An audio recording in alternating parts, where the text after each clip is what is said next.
Okay, that's LAPD. That's still flying in circles around the property and amplifying it in my office under the light source and in directed light. This is a police department that is engaging in criminal surveillance and practicing demonic activity and doing so in the workplace. So this is terrorism, sexual violence, and harassment by an entity in the workplace while I am on the job, subject to the same exact pattern of conduct, which the people of the state at Alvarado Gardens are engaged in concert with that entity. They are all going to federal prison. This is relevant for the prosecution of Todd Speaker, whose business and whose property is providing a criminal means of facilitation of that state that is using a helicopter right now to engage in the criminal elements of relevant positioning and amplified audible activity. And the people of the state that are on the grounds here and are around the grounds, these are demons that are pacing around. And the reality of speaking to the criminal conduct is, well, first of all, it is criminal conduct when I'm speaking to demons pacing around.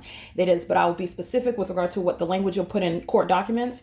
The people of the state are in relevant position and they are engaged in repeated patrolling, maintenance of presence in the path while they're in their apartment buildings at Alvarado Gardens, while they are driving around Alvarado Gardens, and while they are entering onto the property and walking off, just like you saw me on Clemens and the third party group stalker, the male that was parked in the fire lane with the blue SUV. All they're doing is that, walking their dog, just like you saw in the video. That's what they're doing while the entity is group stalking in a helicopter, maintaining close activity around me, and the entity is flying around in a helicopter. This is the criminal monitoring system, and it is in violation of Title 18 as well. It is also documented terrorism, workplace harassment, and sexual violence while they maintain a specific environment around me to keep me under surveillance. Again, this is workplace terrorism, harassment, and sexual violence by an entity engaged in federal group stalking and monitoring.